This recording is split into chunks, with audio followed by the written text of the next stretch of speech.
Salut, je m'appelle Fanny Ruet et vous écoutez Les gens qui doutent.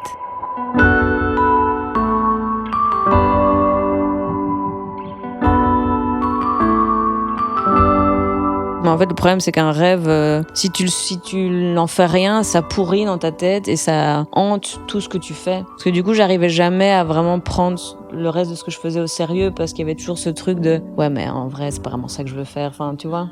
Et donc, ça rendait toute autre chose infaisable, en fait, parce qu'il y avait toujours cette espèce de fantôme. Cette semaine, je reçois ma merveilleuse amie, l'humoriste Lisa Delmoitier. On a commencé le stand-up plus ou moins en même temps à Bruxelles et j'ai été là pour sa toute première scène francophone. Elle faisait un sketch sur un magasin de cordes et je m'étais dit « Waouh, elle est trop bizarre, mais elle est trop forte ». Et puis on a fait plein de projets ensemble. Elle a fait presque toutes les premières parties belges de mon spectacle précédent. Elle coécrit mes chroniques France Inter. On a écrit 40 épisodes ensemble d'un podcast qui mélange blague et littérature qui s'appelle Imagine, ça parle de ça. Et puis, le petit oiseau a quitté le nid. Maintenant, elle vit à Paris. Elle fait 5 chroniques par semaine sur France Inter. Elle écrit un film et elle vient d'entamer la tournée de son spectacle Remontada en France, en Belgique et en Suisse. Rien que ça.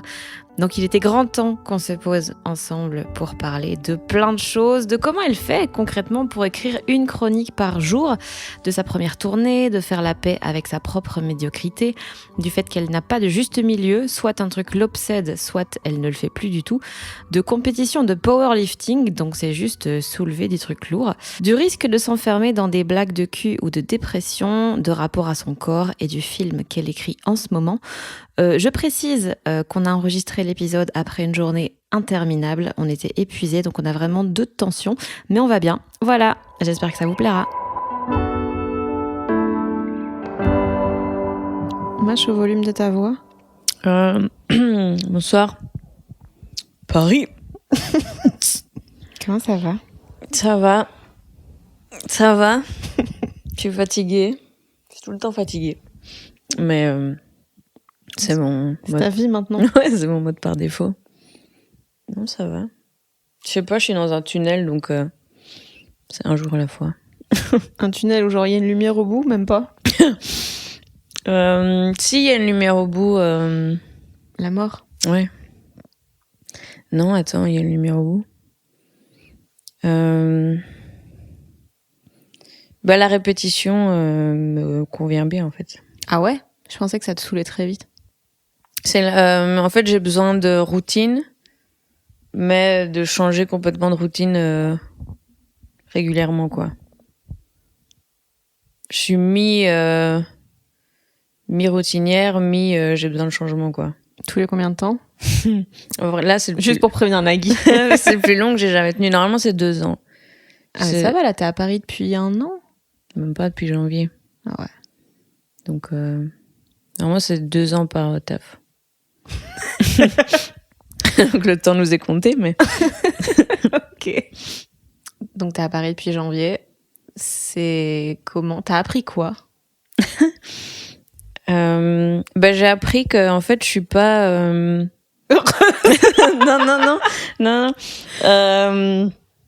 Non, j'ai appris qu'en fait, je suis pas très attachée à l'endroit où j'habite. Ah ouais ? Ouais. Enfin, j'aimais bien Bruxelles et donc j'avais peur de partir.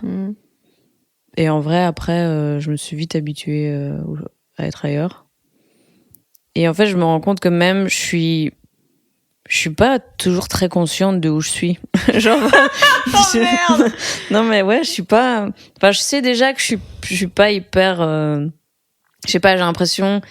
Tu sais, il y a des gens, ils arrivent dans un quartier après 3 semaines, ils sont là. Ouais, la petite boulangerie là, la meuf s'appelle Janine. Enfin, tu vois, ils se repèrent et tout. Ils sont un peu dans le concret, quoi. Toi, tu méprises les commerçants. Oui, ben bien sûr. Enfin, moi, je parle pas aux petites gens, quoi. Non, mais je sais pas comment expliquer, mais je flotte un peu, gère dans ma vie. Et du coup, je sais pas dans quel quartier je suis. Et donc, oui, je suis à Paris, mais vite fait, quoi. Vite fait, ouais. Ok. De temps en temps, je suis à vélo et je passe devant la Tour Eiffel et je suis ah ouais, putain, c'est vrai que je suis à Paris. Mais... Et t'as pensé à en parler à un psy plutôt que dans un podcast?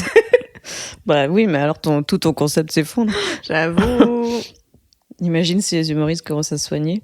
Non, mais après, j'aime bien, par contre, le fait d'avoir changé d'endroit, ça m'a fait du bien. Juste de changer de routine. Donc, j'aime bien Paris dans l'ensemble, mais... Enfin, il y a aussi, je pense que si j'étais venue... tu déménages dans un pays... mais t'as un rythme peut-être un peu normal et tout. T'étais un peu plus au courant de où t'arrives, mais moi, je suis arrivée dans un contexte où j'avais beaucoup de choses à faire et j'ai pas beaucoup le temps en fait d'explorer et d'avoir une vie en fait. Ouais. Grosso modo. Donc voilà, je vois surtout l'écran de mon ordinateur et c'est toujours le même que à Bruxelles, quoi. En fait, j'aurais dû changer d'ordinateur. Je crois. J'ai l'impression que si j'avais eu un nouveau MacBook, j'aurais un peu plus. Là, t'as commencé ta première tournée. Oui. T'as fait les premières dates, c'était Clermont-Ferrand. Ouais. Et franchement, c'était cool. Les gens étaient sympas. Parce que j'ai peur dans l'ensemble. Point. Ouais. Déjà, je trouve le monde assez effrayant. Non, mais d'expérience, j'avais jamais joué mon spectacle hors Bruxelles ou Paris, mais j'avais fait des plateaux et tout. Et je sais qu'en général, moi, je sors d'une mégalopole, ça se complique. T'es pas une humoriste de province. Pas vraiment. Il n'y a pas assez de gens dépressifs ou autistes. J'avoue que... À Clermont-Ferrand. Ouais, vraiment. Moins il y a de magasins à la ronde, plus je bide, quoi. Mais là, ça s'est bien passé. Bon, potentiellement parce que les gens sont un peu venus pour me voir, moi. Mais oui, c'est la première fois qu'en dehors d'une capitale, les gens ils viennent pour toi. C'est la première fois que les gens me choisissent. Et... Oh my God, j'ai pas l'habitude. Non, mais c'est vrai.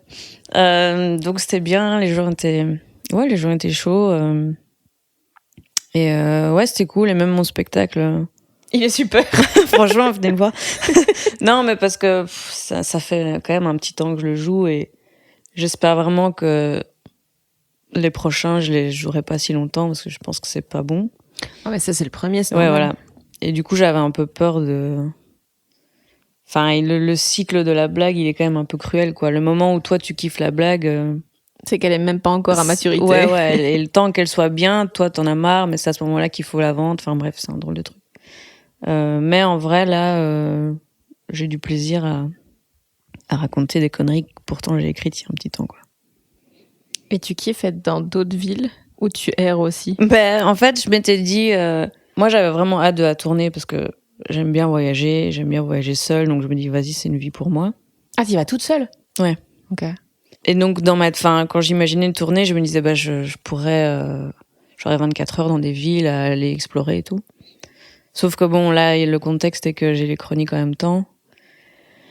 Et donc, j'ai absolument pas le temps d'explorer. Je suis à l'Ibis en face de la gare en train d'écrire des chroniques. Donc, à ce niveau-là, c'est un peu moins la vie de saltimbanque. Enfin, si, en fait, c'est plus la vie de saltimbanque parce que c'est la vraie vie de saltimbanque et pas celle que tu fantasmes. Que les gens imaginent, ouais. Donc voilà, et même, tu sais, j'avais dit à ma prod...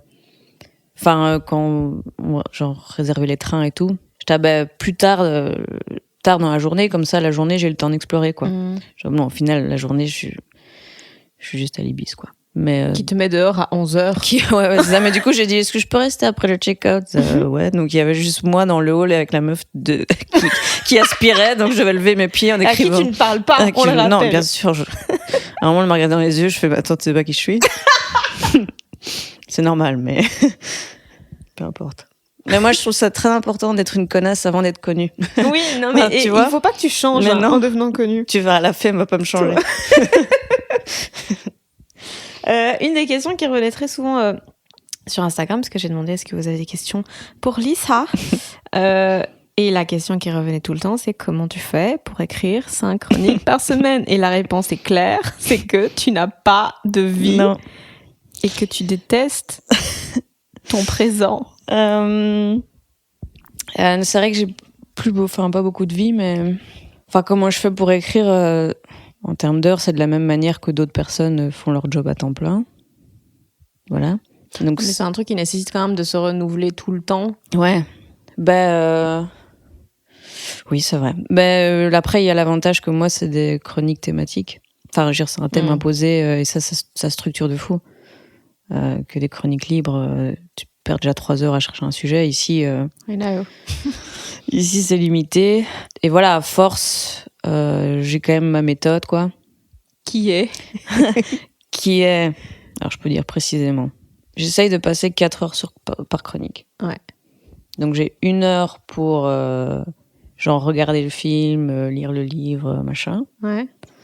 Ce qui veut dire que tu lis pas tout, quoi. Disons que t'aimes bien quand on reçoit Riyad Satouf. Exact, ouais. Tout ce qui est BD, court-métrage. Ça, j'adore. Monte Cristo, par contre, ouais, ça a pompé tes 4 heures de taf. Là, c'est bon. Donc, ouais, 1 heure pour le matos. Et puis, pendant ce temps-là, j'essaie de réfléchir à un angle. Et puis, j'ai 1 heure où moi, j'écris quand même avec Google, quoi. Bah, par exemple, Monte Cristo, attends, c'était quoi? Ouais, mon angle, c'était... Je sais même plus. C'est pas un truc sur la revanche? Ouais. Comment se venger ou pour et contre de la vengeance ou des trucs comme ça. Mmh. Et après, littéralement, une fois que j'ai mon thème, genre je tape sur Google comment se venger ou et j'ai des trucs genre Wikipédia ou enfin bref. Et je lis des trucs là-dessus, quoi. Ça me donne des idées ou alors je cherche des citations, enfin tu vois. Mmh. Et donc avec ça, parce que je sais pas réfléchir dans le vide, quoi. Il me faut du matos. Et avec ça, je note des idées, voilà. Et puis après, j'ai 2 heures d'écriture. Vraiment, quoi. Ok. Voilà. Et avant, évidemment, ça me prenait beaucoup plus de temps. Les premières chroniques, ça me prenait 1 semaine. Mais sauf qu'une fois que tu passes en quotidienne, et encore les premiers mois, quand même, je bossais des heures et des heures et des heures et je faisais des nuits blanches. Mais sauf que c'est pas tenable, évidemment. Alors que là... voilà. Bref, je me suis dit, en fait, il va falloir que je dorme, quoi. Et donc maintenant, voilà, au bout des 4 heures, bon, plus ou moins, c'est fini, quoi. Voilà. Ce sera ça et ce sera pas autre chose. Ah ouais, t'arrives à lâcher. En fait, ce qui est fou avec ce taf, c'est que dans un taf classique, si t'es mauvais, toi tu le sais, tes 3 collègues ils le savent. Ouais, mais là, il y a 2 millions de personnes qui le savent, quoi. Ouais, en fait, c'est vraiment un truc où j'ai vraiment dû faire la paix avec ma propre médiocrité, quoi. Ce sera le titre. Non, mais il y a un lâcher prise, quoi. Tu peux pas être perfectionniste. Et moi, là-bas, je suis perfectionniste, mais là, tu peux pas être perfectionniste.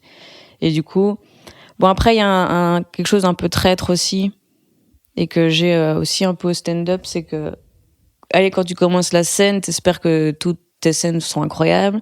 Puis quand tu bides, c'est un traumatisme affreux. Et puis bon, il se fait que tu bides plusieurs fois. Et tu finis par t'habituer au bide, ce qui est sain, évidemment, il faut. Mmh. Mais au point que maintenant, moi, le bide, ça me fait plus grand-chose, ce qui peut me rendre un peu paresseuse. Mmh. Parce que je suis au pire, je bide. Mais non, il faut quand même un peu en avoir quelque chose à foutre quand même, de pas être nul, quoi.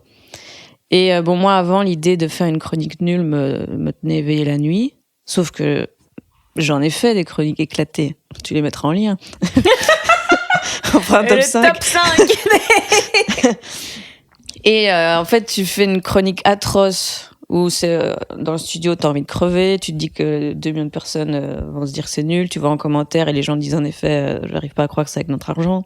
Mm-hmm. Et puis tu survis, après tu sors et le lendemain matin, tu manges quand même ton petit déjeuner et puis tu vas aux toilettes, c'est la routine, quoi. Enfin, quoique moi, c'est pas toujours très clair. Mais soit. Et tu survis. Et du coup, moi maintenant, c'est un peu ça que j'essaye de quand même de garder, c'est de pas trop m'habituer à ma propre médiocrité et pas trop banaliser une chronique nulle, enfin, tu vois. Tu dois pouvoir t'en remettre et te dire, ok, celle de demain sera meilleure, mais faut pas non plus commencer à se dire, au pire, je fais de la merde. Enfin, non, je trouve que ça, c'est pas facile à doser.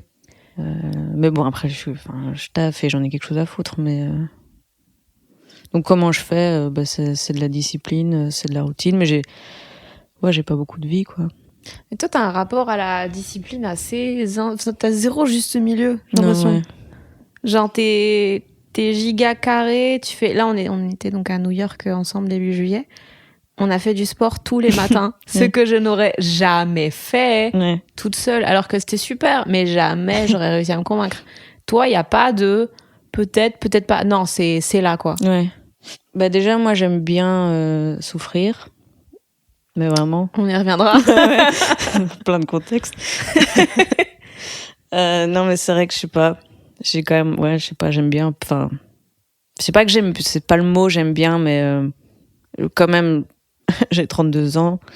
Si je regarde un peu mon historique, je me dis, bon, il y a un thème, quoi. Je m'épanouis un peu là-dedans, je sais pas trop. Parce que ça me tient occupée, en fait, j'aime bien être occupée. Et mais tu pourrais être occupée en prenant de la drogue. Ouais, c'est vrai, mais en fait, je suis quand même une bonne élève, quoi. J'ai toujours été une bonne élève, donc ça conditionne une fois que t'as été bonne élève et que t'as beaucoup travaillé, ça conditionne. Ouais, je sais pas, ça me structure, j'ai beaucoup de culpabilité aussi, du coup ça me déculpabilise. Et puis, enfin ouais, c'est vrai que j'ai pas de juste milieu et moi j'ai l'impression que si je fais pas un truc, si je m'obsède pas pour un truc, ça disparaît quoi. Et c'est le cas franchement, enfin c'est l'exemple du sport. Moi je sais pas comment des gens font pour faire du sport 2 fois par semaine. Moi si je fais du sport 2 fois par semaine, je fais pas de sport. Ça disparaît, enfin tu vois. Tandis que si c'est tous les jours quoi. Bah, tu peux pas oublier un truc qui a un automatisme. Quoi. Ouais, voilà. Mais je trouve que même, enfin, moi j'ai un peu enfin avec le stand-up pour le moment, vu que j'ai moins le temps de le faire, vu qu'il y a les chroniques, qu'il y a la tournée et tout ça. Oui, donc t'as plus le temps de faire des plateaux. Ouais, de faire des plateaux, d'écrire et tout ça. Et même de consommer aussi du stand-up, parce que, enfin, moi à la base j'en bouffais quoi. Je suis moins obsédée par ça. Et du coup, j'ai l'impression que ça disparaît un peu tout doucement de ma vie. Déjà en termes factuels que je joue moins, mais même en termes de passion, quoi. Je me sens moins passionnée, mais je sais pas comment garder une passion sans vraiment le faire tous les jours, sans être obsédée par ce truc-là. Je sais pas comment on fait. Voilà, j'ai pas la solution. Mais du coup, je pense que moi, je suis plus, je fonctionne plus par phase, quoi. Je sais pas, être multitâche, c'est pas trop. Donc peut-être la drogue, ça viendra. Oui, mais cette phase arrive, je le sais. Écoute, il y a le stand-up, j'ai été vegan, donc l'héroïne, c'est le prochain chapitre. Ouais, moi j'ai eu ça beaucoup. En fait, j'ai l'impression que dans le stand-up, c'est très fréquent d'avoir tellement la tête dans le guidon qu'on oublie qu'on aime ça. Ouais. Tu vois, moi j'ai eu beaucoup ça l'année dernière. J'ai fait 40 dates de rodage et après, j'en pouvais plus de m'entendre parler déjà. C'est pour ça que je fais un podcast. Et puis juste tu fais tes trucs et ça n'a plus de sens. C'est comme dire trop de fois un mot. Ouais. Ça n'a plus de sens. Ouais, comme quand quelqu'un dit ton prénom. Et tu sais, tu le répètes, c'est vrai que je m'appelle Lisa. C'est vrai que ça n'a pas de sens le prénom à la base. Ouais, tu bugs ça. Juste 4. Bref. Ouais, je vois bien ce que tu veux dire. Mais après, c'est aussi, enfin, moi, honnêtement, je trouve aussi, je pense que le stand-up, enfin, moi, c'est ma forme d'expression préférée et j'adore ça. Mais, c'est abusé comme il y a du mauvais stand-up, quoi. Mais je me mets dedans, tu vois, mais parce que c'est tellement un truc déjà accessible. Donc c'est accessible à plein de gens. Puis surtout, c'est un truc qui semble hyper facile. Et en plus, c'est un truc que t'es obligé, même, bon, déjà, il y a plein de stand-uppers mauvais, mais il y a des stand-uppers très bons, mais qui vont sur scène faire des trucs nuls parce que tu travailles devant les gens. Et donc, y compris toi, tu fais plein de trucs nuls et tout. Et donc, il y a énormément de nullité. Oui, et puis aussi, il y a le fait qu'il y a des gens qui pourraient faire des trucs super, mais qui font des trucs pas ouf parce que c'est ce qui marche. Ouais. Que ce soit sur les réseaux, sur scène. Et donc, après, il y a 10% de stand-up qui est incroyable et qui est ma raison de vivre. Mais c'est vrai qu'au quotidien, si tu baignes beaucoup là-dedans, parfois, moi, honnêtement, parfois, je suis saoulée de nous, quoi. De nous tous. Mais on est beaucoup des clichés. Ouais, et puis tu vois la réelle et tout, et ça, j'en peux plus, en fait. Mais après, il y a des trucs incroyables qui sauvent la mise. Mais je suppose que si t'es dans la musique, tu dois aussi baigner là-dedans et voir plein de trucs pas ouf. Et parfois, tu dois sortir de ça. Mais c'est quand même... Ça change quand tu commences à en faire et quand tu commences à baigner là-dedans versus... Moi, j'étais une tête de peuse passive pendant des années, quoi. J'ai passé des années à être fan sans en faire. Mais du coup, je regardais que le top du top. Ah, donc t'as déchanté, quoi. J'ai déchanté, tu déchantes déjà surtout avec toi. Ouais. Parce que tu te vois faire et tu dis, oh putain, je suis tellement pas... Comment ça, je suis pas Sarah Silverman d'un coup? C'est ça. Et puis, bref. Je sais même plus pourquoi je disais ça. Probablement juste pour dire que tout le monde était nul. Voilà, j'ai pas besoin de raison. Le thème de ce podcast. Ouais, on parlait du sport. L'haltérophilie. Powerlifting, nuance. Pardon, powerlifting. C'est quoi C'est quoi et pourquoi surtout? C'est quoi la question? Pourquoi? Donc j'ai fait des compétitions de powerlifting. Un chapitre de ma vie. T'avais quel âge et tu fuyais quoi? Toujours la même chose. Non, attends, comment c'est arrivé? Donc, je sais pas, je crois que j'avais 25 ans. J'ai pris énormément de poids à l'UNIF. Et donc, bon, je voulais maigrir, quoi. Donc, je me suis mise au sport, je suis à la salle de sport. Et puis, je me suis rendu compte que j'aimais bien soulever des poids, quoi. Je préférais ça que, genre, aller sur le tapis et faire les petites, voilà. Puis, bref, je cherchais sur Internet des exercices. Et puis, j'ai découvert ce truc qui s'appelle le powerlifting, qui est vraiment le sport le plus débile. Vraiment le plus débile qui existe au monde. T'as juste 3 mouvements. C'est genre le développé couché, les pecs, quoi. Le squat et le soulevé de terre, quoi. Juste tu soulèves une barre du sol. Et c'est vraiment que de la force pure, quoi. Il y a rien, il y a pas de technique, il y a pas d'agilité, c'est vraiment juste et puis c'est tout, quoi. Et enfin bref, mais je sais pas, en fait j'aimais trop soulever des trucs lourds, quoi. Je sais pas, ça me faisait trop du bien. Moi, j'ai vraiment beaucoup de mal à être dans mon corps, quoi. J'ai un rapport hyper compliqué à mon corps et je le sens pas, je me sens pas dedans tout le temps. Et du coup, le fait d'avoir une sensation méga intense corporelle, genre t'as 80 kilos sur le dos, en un coup, t'es un peu obligé d'être dans ton corps, quoi. C'était pas le moment de flotter. Et donc, je sais pas, ça me faisait trop du bien. Et bref, après, j'aimais tellement ça que je me suis dit, bon, j'ai pas envie de le faire toute seule. Parce que quand j'aime bien un truc, j'aime bien qu'on soit en groupe. Et bref, et donc j'ai trouvé une salle à Bruxelles, mais qui était pas une salle de powerlifting, mais qui, pour le coup, une salle d'haltérophilie. L'haltérophilie, c'est un vrai sport olympique. Enfin, c'est un vrai sport, quoi. Et donc, j'ai trouvé cette salle. Bref, et donc j'ai été là, je m'entraînais avec ces gens-là. Franchement, c'est des bons souvenirs. J'avais un taf, qui était pas le taf de ma vie. Et donc, tous les soirs, je rentrais du boulot, j'allais dans cette salle, juste t'écoutes du gros son et tu soulèves du lourd. Enfin, c'est marrant, quoi. C'est tellement pas le genre de soirée qu'on t'imagine avoir. Non, mais ouais, j'aimais bien. Puis bon, après, c'est un univers assez masculin.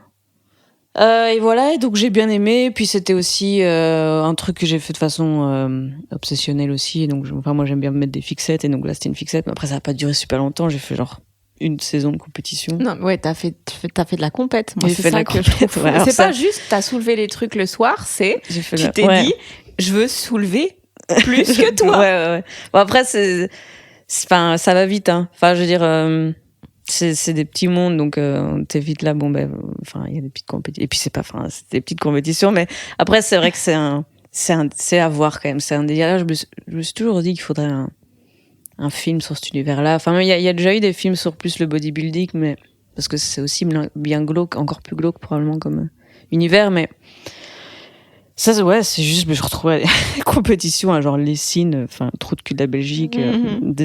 C'est marrant parce que juste avant, tu disais t'en avais marre des humoristes qui faisaient de la merde un peu con et tout. Et puis là, t'étais quand même dans un truc dont le fonctionnement est très con. Hein. C'est juste que tu soulèves quelque chose. Le fonctionnement est très con, mais ouais, mais déjà, moi, j'aime bien les choses minimalistes parce que je trouve que c'est le plus facile de s'obséder là-dedans et de potentiellement faire quelque chose de bien. Genre le stand-up, c'est souvent la critique, c'est quoi? C'est juste quelqu'un qui parle sur scène avec un micro. Et c'est vrai, c'est juste ça. Mais du coup, je trouve que c'est tellement étroit qu'il y a trop moyen de faire de la dentelle là-dedans et de vraiment faire des choses très, très précises. Je sais pas, moi-même, en musique, j'aime bien juste... pas que moi je fais, mais à écouter, j'aime bien une guitare et une voix parce que je trouve qu'il y a moyen de faire un truc très simple, il y a moyen de faire des trucs très touchants. Enfin bref. Et donc oui, c'était un sport très très simple. Mais bon, déjà, moi je suis nulle au sport, donc j'allais pas faire un truc compliqué. Mais t'es nulle au sport, t'en fais tous les jours. Oui, mais genre, je fais pas est-ce que la salle de sport c'est vraiment du sport? Je fais pas de sport où non, mais c'est un effort physique, mais tu vois, je veux dire, je sais pas jouer au foot, quoi. Je sais pas taper dans un ballon, je sais pas. Alors que c'est tellement plus simple de faire du sport quand il y a un jeu. Ouais. Parce que t'as pas l'impression de faire du sport. T'as l'impression juste de courir après une balle comme un clébard. Ouais, c'est merveilleux. Mais je suis pas, je suis nulle dans mon corps. Donc je sais rien attraper. Non, mais c'est vrai, tu me lances un truc, c'est par terre, quoi. Enfin, ça sert à rien de la trappe, c'est non. Psychomotricité d'une enfant de 4 ans, Et là. le foot, ouais, c'est l'enfer. Moi, j'ai travaillé dans le foot pendant 2 ans. C'était pendant Quoi Enfin, plus ou moins. Mais c'était une assoce avec... Enfin, bref. Et ma hantise pendant 2 ans, c'était qu'on me demande de jouer au foot, quoi. T'as voulu faire un master de scénario, enfin d'écriture de scénario, et tu l'as pas fait. Non. Pourquoi? Parce que mes parents m'ont déconseillé. Oh merde. Ouais. Alors que là, t'es en train d'écrire un film. Ouais, ben, je regrette bien, du coup. Parce que c'est la galère. Ouais, je voulais faire ça. Bah ouais, moi, je voulais écrire des films et tout. Et donc, je m'étais dit... Enfin, j'hésitais, hein. Franchement, j'hésitais. Enfin, c'était pas clair dans ma tête. Enfin, moi, je voulais faire avocate, puis j'ai fait 1 an de médecine, puis j'ai fait journalisme. Enfin bon, donc il y a des raisons pour lesquelles mes parents étaient là. On ne sait pas. Et donc ouais, je voulais faire le master, mais j'hésitais et mes parents m'ont dit si tu fais scénario, tu pourras faire que ça. Versus si tu fais journaliste, ça rien ne t'empêche d'être scénariste. Enfin, un peu l'argument raisonnable qui est pas complètement con, mais qui est pas non plus hyper valide. Si vraiment ton rêve c'est d'être scénariste, bah, c'est beaucoup plus logique de faire écriture de scénario. Cela dit, moi je pense que s'ils m'ont dit ça m'a découragée. Bah, le tri est fait, tu vois. Genre, en vrai, si j'avais vraiment eu envie de faire ça, je l'aurais fait. Enfin, mes parents n'étaient pas du tout dictateurs, tu vois, donc ils m'ont dit ouais, on n'est pas sûr, et j'ai fait ok, vous avez raison, c'est une mauvaise idée. Enfin, tu vois, je sais que c'est... Ouais, mais toi, tu te dégonfles vite si on te. Oui. Si on doute. Ouais. Ouais, vas-y, il s'appelle comment ton podcast? Si on peut pas douter ici, on doute où? Donc finalement, je l'ai pas fait. Tu regrettes? Non, pas du tout. Ok. Moi, j'ai pas de regrets. T'as 0 regret dans la vie? Ouais, non, j'ai pas de regrets. Parce que je suis pas... j'ai pas de grand but. Du coup, enfin, ça, tu vois, là, ça enlève un peu de pression, quoi. T'as vraiment... Est-ce que t'as quand même un petit truc enfoui quelque part de... Ah, ça quand même... Bah, de pro, non, parce que toutes mes expériences m'ont quand même apporté des trucs. Et je trouve surtout, maintenant, avec ce qu'on fait, j'ai l'impression que le fait d'avoir fait plein de choses différentes, ça nourrit quand même. Ah, ok. Non, je disais, en mode, quand tu dis t'as pas de but, est-ce que t'as pas un truc de... Il y a une chose où tu t'y accroches quand même et tu dis tout ce que je fais là, c'est pour atteindre ça. Quand même, j'aimerais bien un jour faire un film, ça quand même. Je crois que j'aimerais quand même bien qu'il y ait un peu une trace. Enfin, je vais pas dire une œuvre, mais je pense que quand même dans le stand-up, j'ai l'impression que... Fais des reels.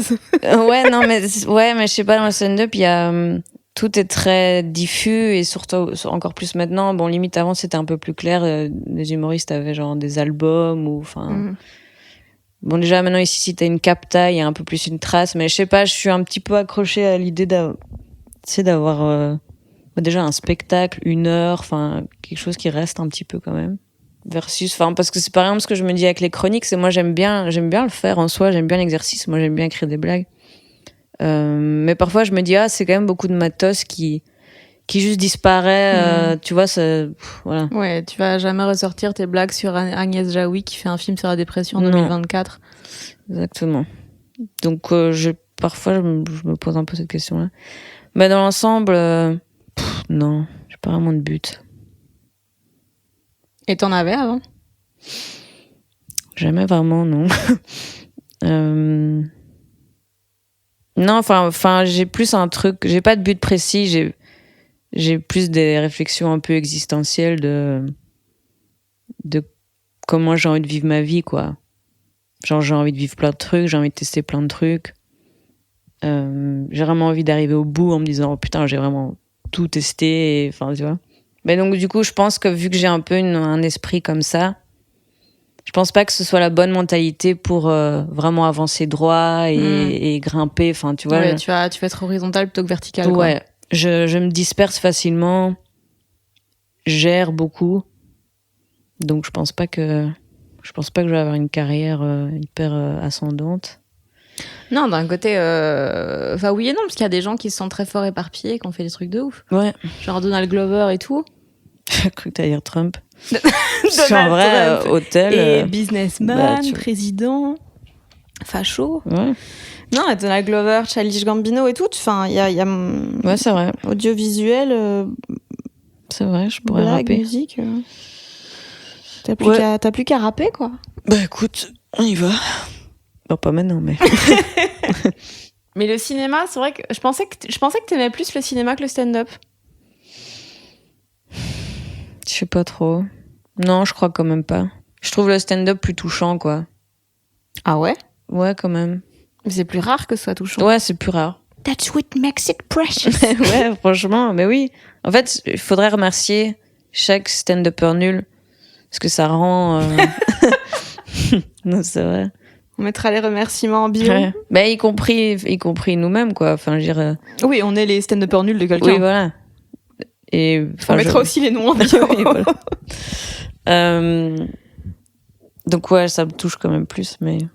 Tu disais, t'as plus des réflexions sur la façon dont t'as envie de vivre ta vie. Et tantôt, on avait une conversation avant le podcast où tu me disais, j'ai l'impression que ma vie, elle commencera réellement quand je bougerai dans un pays anglophone. Ouais. Quid. Alors, les choses dans l'ordre. Ta première scène de stand-up, c'était à New York. Ouais. What the fuck? Je sais pas. Bon, déjà, moi, je sais pas pourquoi j'ai toujours été obsédée. Enfin, oui. déjà, point. Non, mais je sais pas, je voulais toujours parler anglais, quoi. Quand j'étais petite, je faisais trop une fixette, j'avais envie de parler anglais. Et du coup, je me suis trop appliquée au cours d'anglais.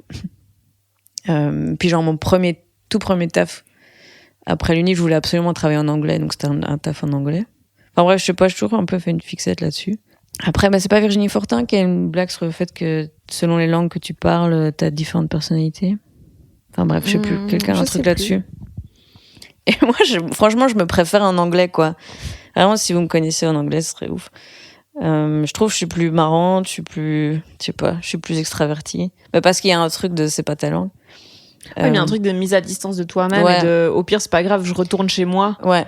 Personne saura que j'ai dit cette dinguerie à cet inconnu dans ce bar à 4h du matin. Oui, puis moi, j'ai quand même aussi... Enfin, je pense que l'anglais, ça pourrait être autre chose, mais c'est juste que l'anglais, c'est la langue du voyage. Mmh. Et comme moi, je suis hyper rongée par le regard des autres, genre ça conditionne mon existence de ouf. Les seuls moments où je me sens vraiment moi-même, c'est quand je voyage seule, quoi, parce que là, j'en ai rien à foutre de ce qu'on pense de moi, et il s'avère que c'est tout le temps en anglais. Du coup, dans ma tête, c'est les moments les plus libres et les plus épanouis, mais si j'avais voyagé en Amérique latine, je te dirais, mais moi, je suis incroyable en espagnol. Si. Voilà. Et donc, ouais, je sais pas, j'ai l'impression que... Mais après, c'est aussi un fantasme, parce que c'est toujours des moments pas très réels, enfin, qui n'ont pas trop de conséquences. Ouais, c'est court, quoi. Ouais. Donc, c'est un peu les trucs où tu vis un fantasme sans jamais voir les défauts parce que t'es rentré chez toi avant que ça soit de la merde. Comme une relation à distance. Et ouais, et puis ouais, je sais pas, il y a un truc de quand j'ai envie de débloquer un truc dans ma vie, je suis pas encore sûre de vouloir le faire à fond, alors j'ai l'impression que je peux aller le faire dans un autre pays en anglais pour du beurre, quoi. Et donc... C'est ton brouillon, quoi. Ouais, c'est mon brouillon, ouais. Donc, j'ai eu ça avec des expériences. Dis quoi? Non, franchement, je vais le dire, je m'en fous, mais pendant plusieurs années, j'ai eu un gros blocage, juste avec mon corps et genre avec ma sexualité. Et j'arrivais plus à me remettre dedans, quoi. Et je me suis remis dedans en voyage, quoi. Et juste... Tout le dortoir y est passé. Ouais, j'ai fait l'auberge de jeunesse. que j'aille niquer à l'étranger, quoi. Et ça m'a remis dedans. Et j'ai pas pourquoi j'arrivais pas à le faire chez moi, et j'étais bloquée et tout. Et après, je me suis dit, ok, je vais ramener cette énergie-là à la maison, à domicile. Et donc, je sais pas, il y a le truc avec le stand-up aussi, j'avais envie d'en faire depuis des années, mais j'arrivais pas, parce que quand même, quand tu commences le stand-up, bon, ça dépend qui t'es, mais pour autant que tu sois plus de la team introvertie, c'est quand même, faut te réinventer, quoi. D'un coup, tu t'inventes, même les gens autour de toi, ils sont là, mais de ouf, hein. Ouais, moi je trouve ça une des parties je trouve que c'est plus difficile d'avouer à tes proches que tu fais du stand-up qu'à de faire du stand-up. Ouais. Oui. C'est un coming out, quoi. Putain, j'ai dû en faire 2. Putain. Enfin, j'arrivais pas à le faire à Bruxelles, quoi. Et donc, le fait de le faire, à l'étranger, j'ai su le faire. J'ai l'impression que c'était un peu pour du beurre. Mais attends, je reviens sur 2 trucs que t'as dit plus tôt. Rongé par le regard des autres, déjà. Ça vient d'où? Je sais pas trop. Je sais pas, je pense qu'il y a de l'éducation. Enfin, c'est pas vraiment conscient parce que mes parents m'ont pas dit, plaît aux autres, mais mes parents sont comme ça aussi un peu. Ils sont. Mais toi, tu viens du BOE, donc c'est un truc un peu huppé, un peu snob. Ouais, mais après, j'ai grandi dans le BOE, mes parents viennent pas de là. Juste qu'ils ont réussi. Donc ils sont sortis de leurs conditions. Donc j'ai pas un ADN BOE, mais j'ai grandi dans le BOE. Mes parents sont aussi, c'est des gens gentils qui aiment bien être polis et pas trop, tu vois, bref. Il y a quand même un truc de retenue. Ouais. Et donc je sais pas trop d'où ça vient en vrai, mais c'est vrai que après je pense que moi parfois j'ai l'impression que j'ai un don, mais que j'arrive bien à sentir un peu les attentes des gens et genre si j'arrive dans un groupe j'arrive un peu à sentir. Je pense que je suis pas autiste quoi. C'est pas ça que je veux dire. Attends, quoi? Mais aucune de tes phrases a de lien avec la précédente. Ouais, je pense que c'est surtout très problématique, mais bon, les amis autistes que j'ai. Non, mais ce que je veux dire, c'est que j'arrive à sentir un peu les attentes. T'es moins sur le spectre que t'en as l'air. Ouais. C'est gros mal entendu, ça. Il y a des gens, ils sont comme ils sont. Et peu importe l'endroit, peu importe l'énergie, ils arrivent, ils sont comme ils sont, ils arrivent toujours avec la même énergie et à prendre ou à laisser. Nature peinture. Voilà. Et moi, je suis pas comme ça. J'ai l'impression que j'arrive bien à sentir, ok, là, c'est plus une énergie comme ci, une énergie comme ça. Ce qui est une qualité, je crois, parce que j'arrive à m'en sortir dans différents milieux et voilà. Mais c'est aussi un problème, c'est que je suis tellement consciente des attentes que j'ai du mal à pas y répondre, quoi. Une fois que tu sens ce qu'on attend de toi, c'est compliqué de juste pas y répondre. Et donc, j'ai l'impression de quand même constamment, un peu y répondre. Et ça t'a déjà mis dans des situations trop cheloues? Professionnellement, non. Ou si ce n'est que je peux vite me retrouver dans des endroits où après, dans des jobs où après je suis là, mais vraiment, je suis rentrée dans le délire parce que je me suis même plus posé la question de si j'aimais bien ou pas. Voilà. Juste qu'on voulait ça de moi et je m'adapte vite, donc voilà. Mais au final, je suis là, mais qu'est-ce que je fous ici? Après, au niveau perso, ouais. Parfois, je suis le délire d'autres personnes et je vais rentrer chez moi, je crois. Tu dissociate. Ouais, de ouf. Ouais, voilà. Tu disais aussi tantôt, donc il y avait ce truc de d'être rongé par le regard des gens, et tu disais tantôt que t'avais un rapport à ton corps un peu chelou. Pourquoi tu t'es dit je vais monter sur scène? L'endroit où non seulement t'es jugé par la totalité des gens qui te voient, et en plus il y a un truc de faut habiter. Enfin, faut être dans toi fort, quoi. Ouais. Déjà, je pense que si on me voit sur scène, ça se voit que je fais partie des humoristes qui sont pas corporels, quoi. Et ça se voit que tu mises beaucoup sur le texte. Voilà. Tu resterais pas co-auteur, ma puce. Après, il y a quand même je pense qu'une des raisons pour lesquelles j'ai fait du stand-up, c'est que beaucoup de stand-uppers que j'admire sont moches, quoi. Et je me suis dit, putain, un objectif atteignable. un rêve à ma hauteur. Non, mais c'est quand même un milieu où t'es exposé, c'est sûr, mais par contre, il n'y a pas la pression de ressembler à quelque chose, quoi. Mais je me faisais la réflexion, il y a quelques heures, est-ce que c'est pas même plus difficile si t'es beau? Parce que, à la fois, d'un côté, si t'es beau, genre Taylor Tomlinson, elle est très cute, et donc t'as envie de t'identifier à elle quand t'es une fille, notamment, parce que elle est super marrante, elle est trop forte, elle est intelligente et elle est belle. Et on préfère s'identifier aux gens beaux. Mais est-ce que quelqu'un qui est trop beau sur scène, il n'y a pas quand même ça t'agace? Ouais, moi je pense que ça peut être un handicap. Et surtout, attends, je sais plus qui m'avait dit ça, qu'un stand-upper s'était coupé les cheveux parce que quand il les avait trop longs, il était trop beau. Et donc que les mecs dans la salle, ils étaient un peu plus jaloux que leur meuf, elle rigole à ça, tu vois. Et franchement, je sais plus qui m'a dit ça, je sais même pas si c'est vrai, mais ça se tiendrait de ouf. Ouais.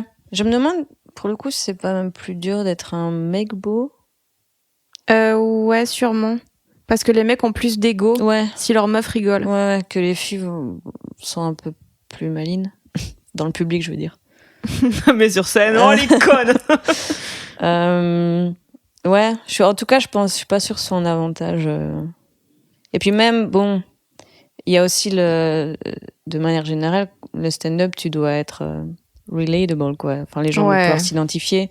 Donc, c'est de la même manière que, enfin, un humoriste. Enfin, je sais pas si t'as des Gad Elmaleh, ils en parlent pas, mais au fond, tu sais que, bah, en fait, le gars maintenant, il a full thune.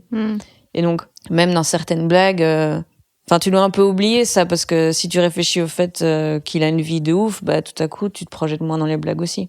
Ça crée une distance, et la beauté aussi, ça crée une distance, que la plupart des gens sont moches. Ouais, tu peux pas parler de tes dates ratées si t'es magnifique, parce que les gens seront comme, ferme ta gueule. Ouais. Donc, je suis très reconnaissante de pas être canon. Ouais, vaut mieux être un Vincent Lacoste qu'un François Civil. Exact. Alors que vraiment, Vincent Lacoste, c'est ma vie. Mais ouais, je sais plus pourquoi on disait ça. Mais... regarde les autres, pourquoi monter sur scène? Ah ouais. Alors que du coup, est-ce qu'au début, tu étais méga consciente de ça? Est-ce que ça te faisait peur ou est-ce que... Après, je remarque, je sais que beaucoup des blagues que j'ai écrites au début, enfin même encore maintenant, mais je parle beaucoup de ce qui me complexe. Enfin, je parle quand même pas mal de mon corps et tout. Enfin, oui et non. Et du coup, je pense que j'avais quand même besoin d'adresser le truc, enfin, tu vois, pour limite, enfin, que ce soit évacué assez vite. Mais non, à ce niveau-là, j'étais pas trop parce que je sais que quand moi je regarde du stand-up, je regarde pas le physique, et du coup, j'étais pas trop consciente de ça. Moi, je trouve ça fou que t'oses adresser ça. Moi, c'est un truc que j'oserais, genre faire des blagues d'autodérision ou whatever, mais en parler au premier degré, ça me terrifierait parce que je trouve ça tellement intime, alors que souvent c'est vraiment ce qui est le plus intéressant, mais je trouve ça tellement intime.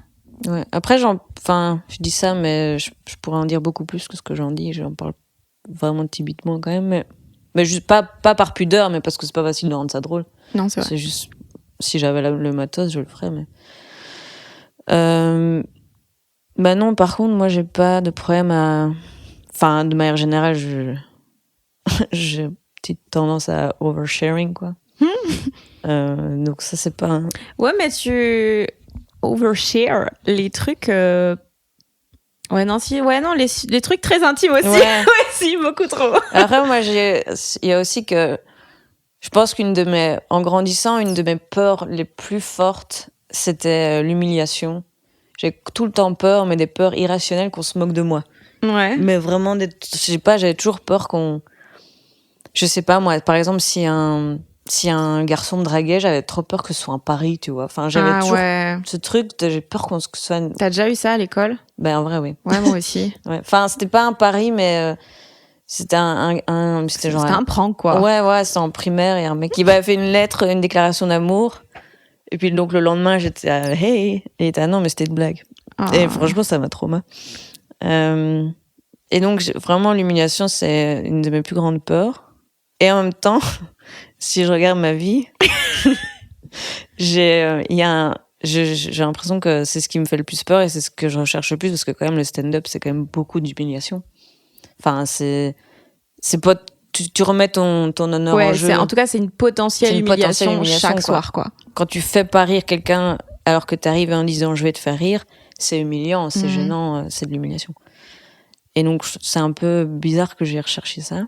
Mais est-ce que aussi, psychologie à 2 balles, est-ce que on va pas justement vers les choses qu'on connaît parce que c'est plus rassurant, même si c'est négatif? Ouais, sans doute. Bah, qu'on connaît et aussi qu'on a envie de surmonter. Enfin... Ah ouais, tu penses que toi, t'y vas frontalement? Bah, je pense qu'il y a peut-être un peu... Enfin, en tout cas, je sais pas, il y a un truc qui gratte un peu, et du coup, j'avais besoin d'aller au bout de ça.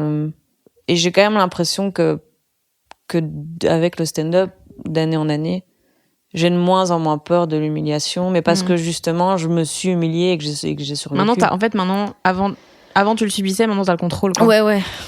Et j'ai plus peur, en fait, parce que je l'ai fait.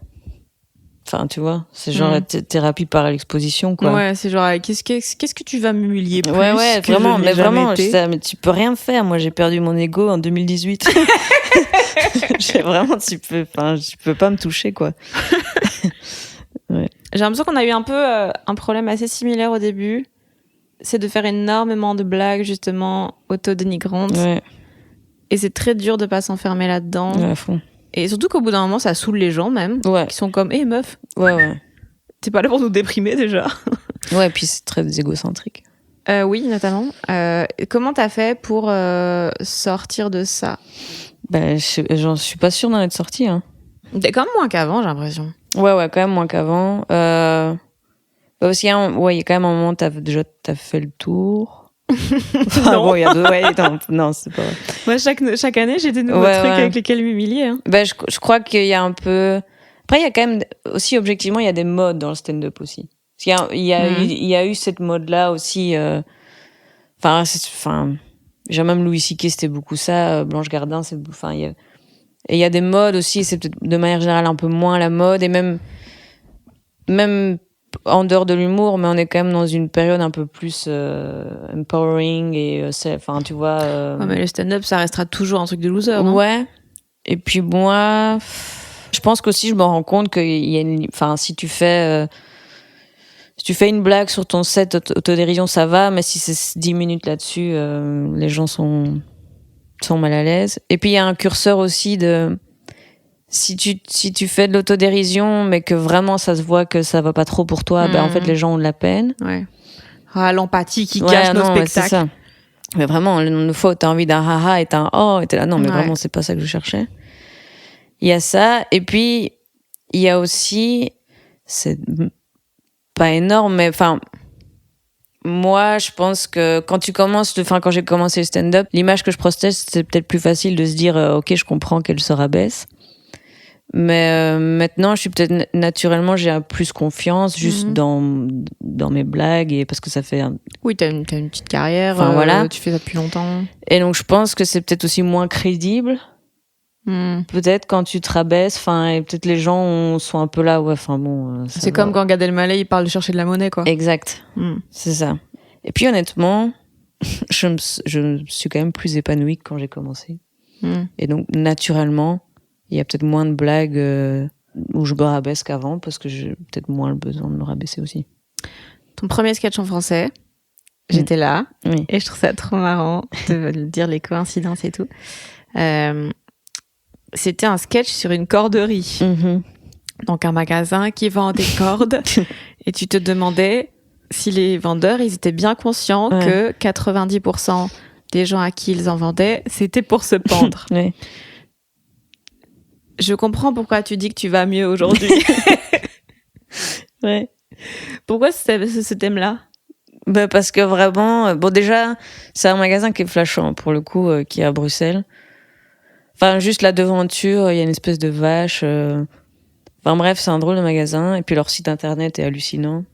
Je sais pas, j'avais bugué sur ce magasin. Un peu parce que le magasin est flashant.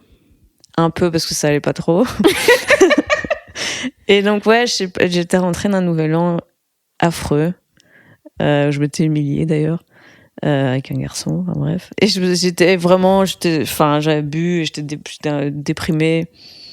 Et j'étais, vas-y, je vais en finir et tout. Donc j'avais été sur le site. Ah ouais, c'était vraiment ça la volonté de base? Ouais, mais bon, juste, t'as bu et c'était drama quoi. C'était pas un vrai projet. Ok. Et après, j'avais été voir ce site à ce moment-là. Et donc, attends, mais t'as tapé où acheter une corde ou tu savais qu'il y avait des corderies? Je sais pas. J'avais bu, il y avait plein d'idées différentes et donc je pensais à cette corderie, mais je tiens à préciser que j'allais pas me pendre. Vraiment, c'était pas ça le projet. Mais bref, je pensais à ce magasin parce que juste je prenais le bus tous les matins là, de avenue de la Couronne, quoi. Et donc j'avais été voir ce magasin. Le site de ce magasin. Et j'avais trop bugué parce que le site est trop marrant, en fait. Parce qu'ils donnent plein d'infos ils t'expliquent qu'ils ont des clients célèbres, qu'ils ont eu un sosie de Johnny Hallyday qui est venu. Bref, c'est trop. Johnny Cadillac? Peut-être. Et bref, et après, j'avais écrit là-dessus, quoi. Parce que le site me faisait marrer et que j'avais cette réflexion de, est-ce que les vendeurs peuvent repérer un client qui vient, mais c'est pas, c'est pour une corde, tu vois. Je dis ce qu'ils savent, quoi. Voilà. Et ça l'angle me faisait marrer. Bah oui. J'ai ouvert 17 parenthèses tantôt. Ta première scène à New York. Attends, non, revenons plutôt dans le passé même. T'étais paumé dans ta life, t'as quitté ton taf, t'es allé à Miami. Oui. déjà enfin c'est très logique et en même temps ça n'a aucun sens de tout claquer et d'aller à Miami. Ouais, mais j'avais démissionné et donc j'avais mis de l'argent de côté en me disant bon, il va falloir j'aurais plus de travail donc il faudrait de l'argent de côté. Et puis je m'étais dit ou alors je pourrais tout claquer et partir en vacances, ce qui me semble quand même plus raisonnable. Oui. Et j'avais une copine à l'époque qui habitait au Canada et ça n'allait pas non plus dans sa vie. et donc on s'était dit on se retrouverait bien. Et donc je t'avais vas-y, je te rejoins à Miami quoi. Et donc on avait fait une semaine bref à Miami et dans la région. Et puis je me dis bon moi je suis là, j'ai fait le vol, je vais rester un peu plus longtemps et donc je voulais aller à New York et donc je suis allée à New York en train de Miami. C'est 24 heures de train. Et je me suis dit quand je vais à New York là, il faut que je fasse du stand-up. Pourquoi? Parce que ça faisait des années que je disais que je voulais le faire. Mais il y a plein de gens qui restent des années, toute leur vie, en se disant si seulement j'avais fait ça. Bah oui, mais je pense que pour le coup c'est l'énergie du désespoir quoi, parce que j'étais vraiment vraiment déprimée, paumée. C'est que j'avais quitté un job mais qui en plus sur papier était chouette quoi. Donc je me dis si ça marche pas, je peux pas vraiment dire que j'avais un job de merde, c'était un job cool. Et donc c'est un peu l'énergie du désespoir en fait, moi, je voulais vraiment pas faire de stand-up, quoi. En fait, j'avais l'impression... T'as raté? Ouais, je sais, mais je suis vraiment déçue de moi. J'ai aucune volonté. Non, mais je sais pas si Dieu existe. En fait, j'ai l'impression que, tu vois, les gens ont différentes personnalités et normalement, ils donnent des rêves qui matchent un peu ta personnalité. Et moi, j'ai l'impression que Dieu s'est trompé et qu'il a donné le rêve de quelqu'un à moi, de quelqu'un d'autre à moi. Et j'ai toujours trouvé que mes rêves correspondaient pas du tout à ma personnalité. Ok. Tu vois? Donc je peux pas faire du stand-up. C'est débile comme rêve, ça me correspond pas, quoi. C'est inversé à la naissance, quoi. Pourquoi ça correspond pas? Parce que je suis hyper timide, introvertie. Bon, maintenant ça va mieux, du coup, mais à l'époque. Bref, et puis, le regard des gens et tout. Et donc j'ai vraiment pendant des années j'étais non je veux pas, c'est vraiment une mauvaise idée, qu'est-ce que c'est que cette idée, ça va pas, donc je rejetais le truc en espérant que ça finisse par disparaître. Mais en fait le problème c'est qu'un rêve si tu n'en fais rien ça pourrit dans ta tête et ça hante tout ce que tu fais, parce que du coup j'arrivais jamais à vraiment prendre le reste de ce que je faisais au sérieux parce qu'il y avait toujours ce truc de ouais mais en vrai c'est pas vraiment ça que je veux faire, tu vois. Et donc, ça rendait toute autre chose infaisable, en fait, parce qu'il y avait toujours cette espèce de fantôme. Et donc, en vrai, quand je l'ai fait, c'était presque pour m'en débarrasser, quoi. J'ai dit, ok, fine, je vais le faire. Ça va pas aller.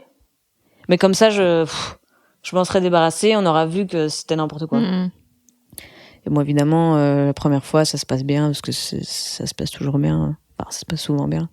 Et donc, t'es pris au jeu, et voilà. Et puis après, j'ai bien aimé, quoi. J'essayais vraiment de pas le faire, moi. Parce que il y a aucun moment où ça va bien se passer, quoi. Et là, il y a tous les gens qui veulent devenir humoristes, qui te détestent. Tu vois, putain, la conne. Ouais. Non, en même temps, ils ont qu'à le faire. Maintenant, c'est truc objectif millionnaire. Moi là, en même temps, si t'as un rêve, faut y aller, quoi. Tu traverses la rue, tu trouves un comedy club. Ça, c'est vrai. Et du coup, comment t'as dit à tes proches que tu faisais ça? Pas tout de suite, hein. Je sais plus comment je l'ai dit, mais je l'ai dit de façon... J'ai pas dit c'est le rêve de ma vie qui se réalise, quoi. J'ai dit tu vois, mais bon, à ce moment-là, c'était 6 mois avant, elle faisait du powerlifting, donc... Et donc, je pense que la plupart se sont dit, c'est encore une phase. Moi, j'ai toujours la crainte que ce soit une phase, hein. Elle est longue. Premier degré? Un peu. Bon, ce serait long, mais un petit peu quand même. Et donc, je pense qu'ils se sont dit ça. Puis après, moi, j'ai mis des années à ce qu'ils viennent, mais juste parce que, il y a un peu deux écoles, quoi, j'ai l'impression. Soit les gens, première scène, ils ont tous leurs potes, ouais. soit c'est 5 ans après, quoi. Et moi, je suis plus cette team-là. Bon, si, vu ce que je raconte, pas vraiment envie de le dire droit dans les yeux à ton père, quoi. C'est quoi une bonne blague? C'est une blague drôle. Merci. Non, mais parce que je pense que c'est pas plus compliqué que ça, en fait. Et que parfois, on va trop chercher trop loin. Je sais pas. Je sais pas c'est quoi une bonne blague. Je crois qu'il y a quand même vraiment des recettes, ce qui est parfois un peu déprimant. Moi, une blague qui me plaît, c'est plus une blague où il y a un angle, quoi. Il y a un point de vue et qu'on se dit, ah putain, j'avais pas vu ça comme ça. Je suis moins fan des punchlines, quoi. Vraiment juste quand le mot est marrant. Oui, c'est un peu plus impersonnel, les punchlines, quoi. Mais après, je me repose pas mal là-dessus dans les chroniques, mais moi, j'aime pas quand c'est de la fiction. Même ça, si c'est bien fait, tu le sais pas. Ouais, mais parfois, même quelqu'un va te dire un truc et tu sais que ça s'est pas passé comme ça. Je suis pas plus fan que ça de l'absurde, par exemple. Ah ouais, d'accord, ok. Il y en a qui font ça très bien et je veux que... Bon, de toute façon, n'importe qui veut quelque chose très bien, même si c'était pas ton style, tu vas finir par l'aimer. Genre même de l'opéra très bien, je vais l'aimer. Bon, j'exagère, mais tu vois ce que je veux dire. Tu méprises aussi l'opéra, non? Un petit peu. Moi aussi, je peux gueuler. Hein. Pourquoi je disais ça? Mais c'est vrai que de manière générale, j'aime bien au moins avoir l'illusion que t'as vécu un vrai truc, quoi. Un peu ça, qui est un truc un peu perso. Ouais, moins, mais bien. Ouais, voilà. On y revient. Est-ce que,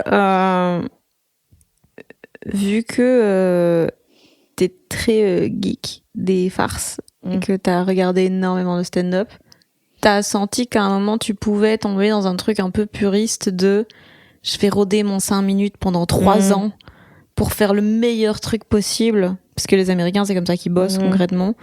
Ils passent des années sur un truc le temps d'être bon et tout. Il y en a qui font ça à Paris aussi. Il y en a vraiment quelques professionnels.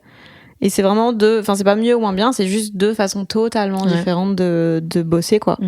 Est-ce que toi c'est un truc qui t'a traversé l'esprit ou juste vu que t'es attaché à ce truc d'œuvre et de fixer quelque chose? Non, si, je pense que les meilleurs stand-uppers, déjà, c'est ceux qui font que ça. Et t'es meilleur si, en effet, tu rôdes beaucoup les mêmes choses. Par contre, il y a un constat que, juste moi, en termes d'épanouissement, je peux pas le faire. J'aimerais bien être une puriste et m'acharner sur un même truc. Mais en fait, ça me fait péter des câbles et ça m'épanouit pas. Et bon, là, c'est l'extrême inverse, les chroniques au quotidien, et je peux pas dire que ce soit un modèle créatif qui m'épanouit à 100% non plus. Mais quand même, j'ai quand même de la satisfaction dans, ok, on y va, on crée, on envoie. Quand même, si je dois être dans un extrême, ça va plus être dans celui-là que dans écrire un même truc pendant 3 ans, la même chose. En fait, ton idéal serait juste de participer à toutes les soirées première fois de Yacine Bellous à Paris. En vrai, juste envoyer des trucs. Donc, le côté acharné de tout le temps en comedy club et tout, même si moi je le fais pas, je suis convaincue que c'est la bonne formule et j'aimerais bien le faire idéalement, si je pouvais vraiment faire que ça. Par contre, moi j'ai plus le modèle américain, mais dans le sens les mecs qui sortent 1 heure tous les ans. Ouais, mais une fois qu'ils ont de la bouteille. Une fois qu'ils ont fait la même chose pendant 15 ans avant. Ouais. Mais ça, par contre, je trouve ça stylé. Mais en effet, avant ça, il faut avoir fait 15 ans de... Ouais, là, en francophonie, enfin, en France, Belgique, il y a que Yacine Bellous qui fait ça. Ouais. Ben, je trouve ça déjà fou et admirable. Et en plus, je trouve que c'est une bonne... je trouve que ça met les blagues au bon endroit. Parce qu'il y a dans le fait de faire les mêmes blagues pendant des années et de vraiment faire de la dentelle comme ça. Alors, je dis ça alors que les blagues, c'est ma chose préférée au monde.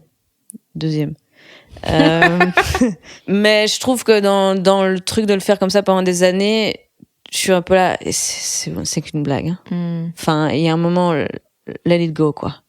Ça va pas, même si tu vas 2 ans de plus, ça reste une blague sur ta bite. Enfin, je veux dire, tu vois.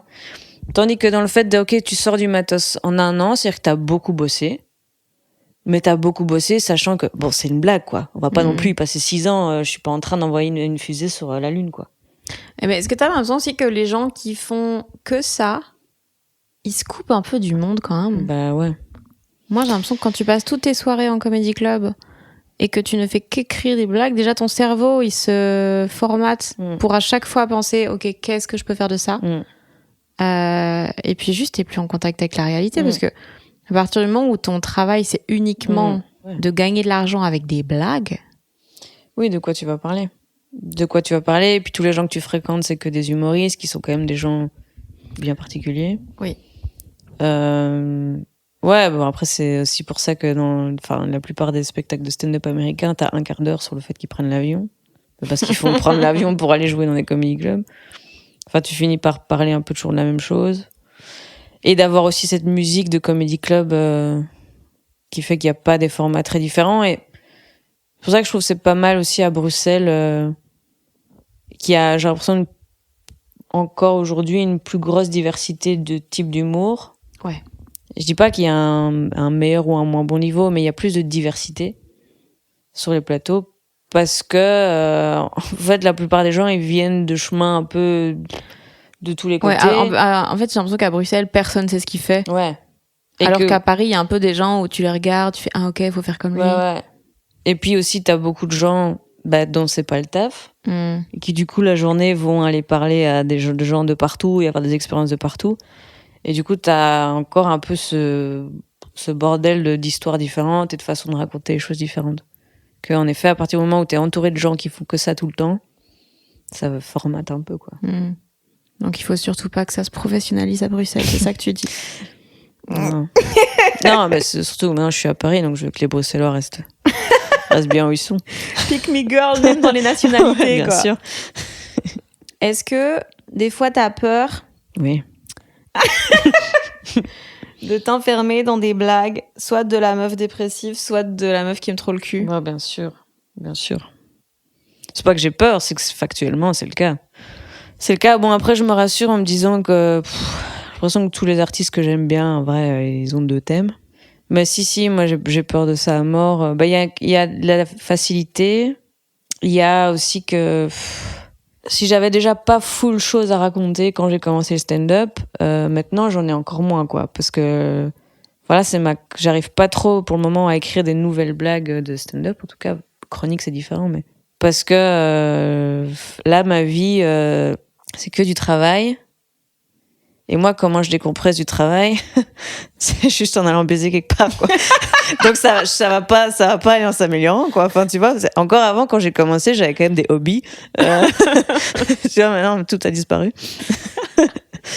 À part un vieux plan par-ci par-là. Donc si, franchement, c'est ma crainte. Mais je pense, moi, je dois vraiment à un moment, je dois me forcer.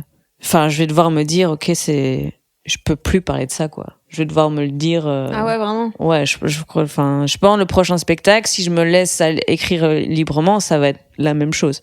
Il y a un moment. Mais en même temps, t'arrives quand même à parler de sexualité. J'ai l'impression que j'ai un petit regard. Non, mais en soulevant des trucs intéressants. En fait, il y a des questionnements derrière. Ouais.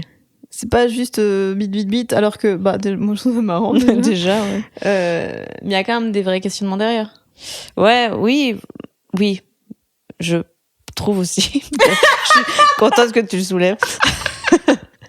Non, je pense que je suis une beauf existentielle. Moi, je trouve que, moi, j'ai un rapport existentiel à la sexualité, donc je trouve que ça drague des choses beaucoup plus profondes que moi. Mais bon, il n'empêche que c'est quand même de la facilité. Après, bon, je veux dire, il y a aussi, si t'es cuistot. Allez, départ. Non, mais il y a un moment où il y a des plats qui sont des bangers et qui plaisent à tout le monde, et quoi qu'il arrive, toute l'année, tu l'auras à la carte, quoi. Et puis, t'as des suggestions. Donc, moi, il y a des suggestions saisonnières, mais c'est vrai que s'il y a un truc qui est là toute l'année, c'est une blague de cul, quoi. Voilà, mais après, on parle de ce qui nous concerne.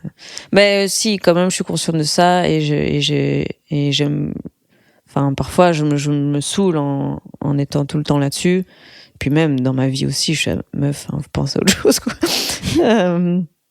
Mais bon, ouais, on verra. Est-ce que ça te frustre des fois que tu dises un truc, que tu fasses une blague, en apparence une blague de cul, mais sous laquelle il y a un truc et que les gens, ils ne retiennent que la blague de cul? Si, ouais, bien sûr. Oui, bien sûr, mais en fait, c'est parce que j'ai l'impression que les gens se disent, oh, elle parle de cul pour choquer ou pour... Et en fait, le truc, c'est que moi, j'ai un rapport à ce sujet-là... qui est tellement chill. Ouais, voilà. Pour moi, c'est un sujet commun. Enfin, c'est un sujet banal. Moi, je vois plus trop le truc choquant. Est-ce que t'as déjà été choquée sexuellement? Oui, quand même. Ah oui. Franchement, j'aurais pas dit. Oui, quand même, mais il en faut beaucoup. De mecs. Ouais. Il faut beaucoup de poulies, quoi. Et donc parfois, j'ai l'impression que les gens bug sur la blague de cul et ils se disent elle a fait ça parce que pour choquer. Je dis non, vraiment, c'est juste que pour moi c'est un sujet comme un autre et donc c'est plus ça qui me dérange parfois, c'est que j'ai l'impression qu'il y a un procès d'intention et qu'on imagine que j'écris ça en me disant enfin alors que enfin tu vois, c'est juste que moi c'est du sujet qui passe et comme c'est dans la vraie vie, après, je vis peut-être dans une bulle qui n'est pas représentative, mais moi, dans nos discussions avec les potes, les machins, on parle de cul comme de plein de choses et en un coup, on va pas être là, attention, maintenant, on va parler de ça. Enfin, je dis, on va parler de ça, puis on va parler de, putain, je suis arrivée ici, il y avait des emboutes, et je suis ces machins, mais plus ou moins sur le même ton. Après, je me rends compte qu'on est peut-être dans une bulle quand même. Mais je trouve que quand même, dans la vraie vie, c'est un peu ça. Et du coup, je comprends pas toujours quand, une fois que t'es sur scène, ou tout à coup, il y a une espèce de gradation de sujets comme... Parfois, je suis surprise que les gens soient surpris, en fait. Je suis mais non, mais enfin, quoi, je vois pas trop où est le tabou. Après, c'est peut-être un problème. Hein. Non, mais quand même, parce que c'est une intervention. Non, mais je crois que peut-être parfois, on banalise trop le truc aussi. Ça, c'est possible. Est-ce que des fois ça te saoule que les gens ils te voient comme une meuf sinistre alors qu'en vrai t'aimes trop les gens et tout et t'es pas du tout aussi asocial que t'en as l'air? Oui. Ouais. Si, bien sûr. Si, ouais, mais je regrette beaucoup l'image que je renvoie. Mais enfin, déjà, c'est vrai que je suis souvent fatiguée, factuellement, quoi. Ouais, donc t'as l'air tout le temps déprimée donc, alors que c'est juste de la fatigue. Ouais. Je vais peut-être mettre ça comme warning au début de l'épisode. ouais. Et donc, c'est vrai que je renvoie ça. Après, je suis pas non plus, je suis pas un rayon de soleil, mais je pense en effet que je renvoie un truc beaucoup plus cynique et misanthrope que je suis dans la vraie vie, que j'aime. Moi, j'adore les gens. Mais c'est vrai. Ouais, en plus, la plupart des tafs que t'as eu, c'était dans le social, c'était avec des enfants, c'était... Non, j'adore les gens.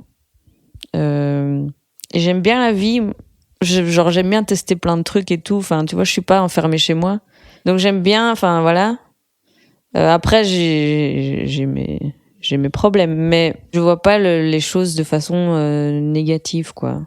Je me vois négativement, mais je vois pas les autres gens de façon négative ou... Enfin bref. Et donc c'est vrai que je me rends compte parfois que je dégage ça, mais après il y a juste aussi, c'est ma voix, c'est ma façon de parler, ma gueule, enfin il y a rien qui va, quoi. Ouais, à un moment, ouais. Bon, voilà, je suis habillée tout en noir, bon, faut faire un effort. Mais le petit corbeau sur l'épaule. Oui, bon, c'est vrai ça joue. Sors de cimetière. Bon, c'est vrai qu'il faudrait que j'arrête de dormir dans un cercueil, mais mais oui, c'est vrai que ça, c'est une question que je me suis pas mal posée dernièrement en termes de, justement, de ce qu'on dégage sur scène et de notamment de présence scénique. On a toutes les deux démarré avec les mêmes bases, à savoir très peu de mouvements. c'est un choix artistique. Très peu de variations sonores. Mais il y a un truc hyper frustrant dans le fait... Là, j'étais à Montréal il y a pas longtemps et déjà, j'étais terrorisée parce que je jouais au bordel à Montréal alors que c'est... un des meilleurs clubs, si pas le meilleur club en francophonie et tout, j'étais toute stressée. Et la première scène, j'ai vraiment bidé de ouf pour vaguement des trucs extérieurs, mais majoritairement parce que j'étais pétrifiée, je n'ai aucun charisme sur scène. Et il y a un truc de, franchement, mes blagues, elles étaient bien. Elles étaient pas moins bonnes que ceux qui passaient après moi, mais il y avait un truc de je ne sais pas les vendre. Les vendre. Ouais. Oui, c'est une question. Venez voir mon nouveau spectacle en tournée, bien sûr. Non, mais enfin là, il y avait des fois, et je trouve c'est à la fois injuste, mais à la fois c'est de ma faute, quoi. Ouais. Je trouve vraiment, ça dépend, mais moi, il y a vraiment des blagues que j'ai je trouve que je leur rends pas justice, et que je me dis, elle serait tellement mieux si quelqu'un d'autre les disait, quoi. Et c'est factuel, enfin, je sais pas, par exemple, j'ai une blague, juste que Gaëtan les fait rire, m'en parle tout le temps. Aussi, je dis que Dieu est gay parce que c'est lui qui a fait les arcs-en-ciel, enfin bref. Ouais, vas-y. Et enfin bref, et j'ai un act-out où je suis là, genre il monte l'arc-en-ciel, genre enfin évidemment que je suis gay, quoi. Et enfin bref, elle est marrante, c'est juste comme ça. Mais par contre, quand Gaëtan l'a fait, vu que lui il est très bon pour les act-out, cette blague me bute, quoi. Alors que quand moi je la fais, c'est pas ouf, mais lui il est tellement là, genre il fait le gay et tout, enfin déjà c'est marrant de faire le gay. Oh putain, mais je vais devoir tellement couper. Pardon. Non, mais faire le cliché, pas le vrai, qui correspondent pas aux stéréotypes. Qui sont des gens comme nous, c'est ça que Bien sûr. Qui ont le droit de se marier, quoi. C'est pour ça que j'ai pas de podcast, moi. En plus, c'est vrai, faudrait vraiment un truc qui s'appellerait genre avant d'être cancelled. Ouais. Mais en plus, on avait dernier épisode, on avait avant fait d'être cancelled. un pilote, un épisode 0 avec Gaëtan et Florent. Ouais. Et après, je leur avais dit, on peut jamais diffuser ça. Et en fait, non, I'm out. Parce que, je dis trop de trucs problématiques à la minute, quoi.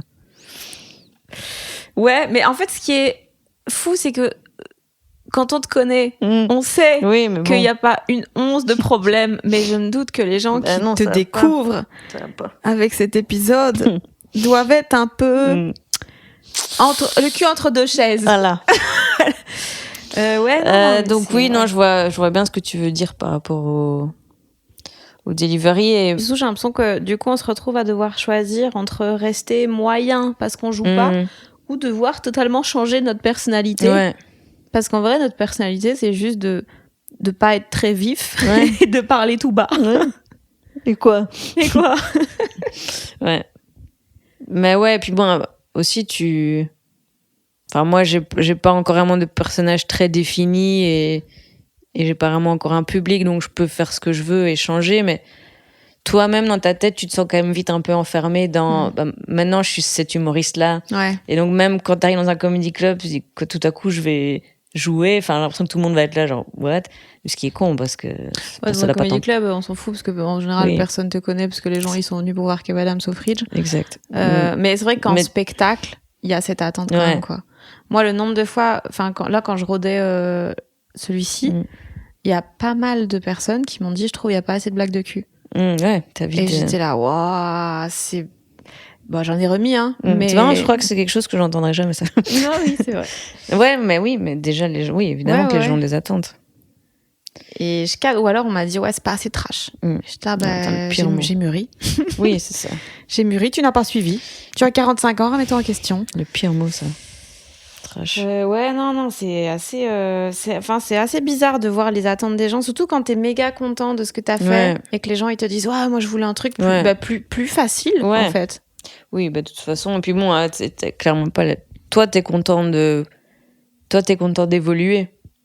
Mais les gens, ils aiment pas. Ils veulent pas ils veulent voir même ce qu'ils surtout même dans la musique et tout. Ouais. Dès que les chanteurs, chanteuses, musiciens, ils changent de style, oh là là, les gens ils sont fâchés, hein. Dans la bio que t'as écrite toi-même à la troisième personne. Non. Au sujet de ton spectacle Remontada, tu dis... Ce spectacle, c'est le récit d'une tentative de remontada dans une vie où Lisa se sent un peu toujours à la traîne. Je crois que je préférais que tu dises ma bio Tinder. Ah, vas-y. Non, t'as enlevé, là. Oui, je l'ai enlevé. Oh, putain. Kink anal. Hey. C'est pas un kink, ça. C'est la base. Je biperai. T'as l'impression d'avoir fait une remontada? Je dis pas que t'en as pas fait une. Ah ouais, quand même, ouais. Quand même. Oui. Donc, je voulais... je rêvais que l'humour soit mon métier, c'est le cas. Ah, donc maintenant t'as des rêves? Je rêvais.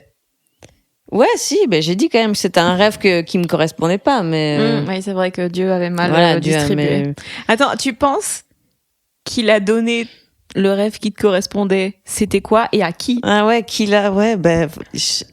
il y a quelque part un extraverti coincé dans une bibliothèque Let me out. Putain. Ouais, c'est Freaky Friday, mais de... Oui, quand même, un petit... Enfin, certains aspects, ouais. Bah, déjà, je préfère mon taf maintenant. Après, c'est même pas une question de si je suis plus ou moins heureuse, mais j'ai plus l'impression que ça me correspond, quoi. Et ouais, je suis quand même mieux dans ma peau qu'il y a 5 ans. Ouais, après, tout n'est pas réglé, hein. La vie, c'est pas une remontada. Mais ouais, quand même, je suis à un meilleur point qu'il y a 5 ans. T'écris un film? Mm-hmm. C'est l'enfer. Pourquoi? En fait, déjà, vous précisez que c'est une commande, c'est pas un truc que t'écris dans ton coin en te disant je vais le présenter à quelqu'un, c'est j'ai quelqu'un qui t'a appelé. Qui t'a mais dit... on en parle, mais ça va pas se faire. Hein. What? Enfin, non, mais je veux dire. C'est une commande pour une V1. Oui, et après, tu sais pas. Ouais, qu'après, ils vont te dire en fait non. Enfin voilà. Donc, ouais, mais le fait est que t'as été payé pour écrire une V1. Une V1. Oui. D'un film que tu réaliserais. Oui. Oui, bah écoute, sur papier, c'est top. Hein. Non, oui, donc c'est incroyable. C'est incroyable. Parce que j'ai toujours eu envie de faire ça et on est venu me demander de le faire.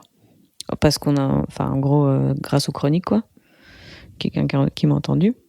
Et genre des vrais gens qui font des films. Parce qu'au début, j'étais, ah ouais, bon. C'est quoi encore ce mail? Mais c'est des vrais gens. À la base, c'était une commande pour adapter un truc qui existait déjà. Et puis finalement, en fait, je peux écrire ce que je veux. Et donc, j'avais bloqué mon été pour ça.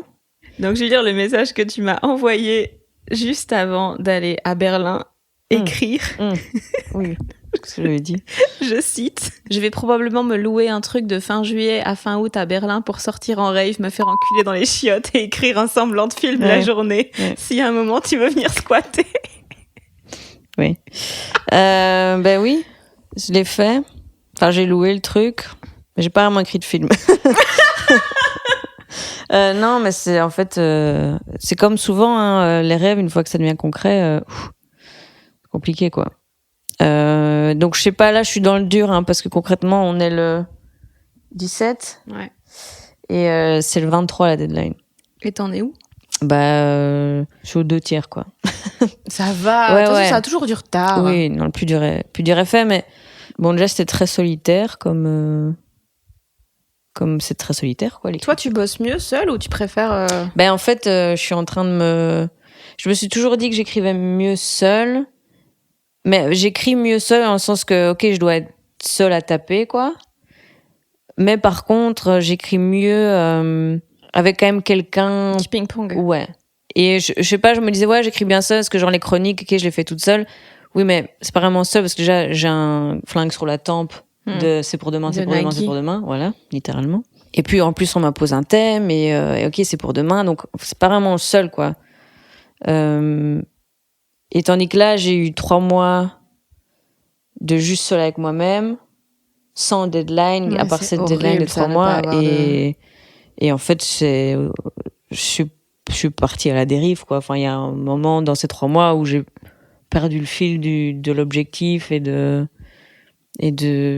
te mets un semblant de structure et puis ça tient pas et donc après tout se casse la figure. Et voilà. Et puis c'est vrai que en plus sans cadre, c'est pour ça que je me mets toujours des disciplines et des machins et tout. C'est que moi sans cadre, instinctivement, je suis extrêmement passive, quoi. Ma nature profonde est extrêmement passive. Et donc là, l'été comme ça.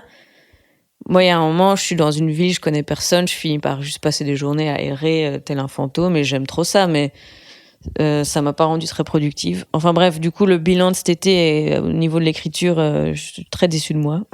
En même temps, c'est assez dur, je trouve, quand tu te prépares autant à avoir une période de travail. Ouais.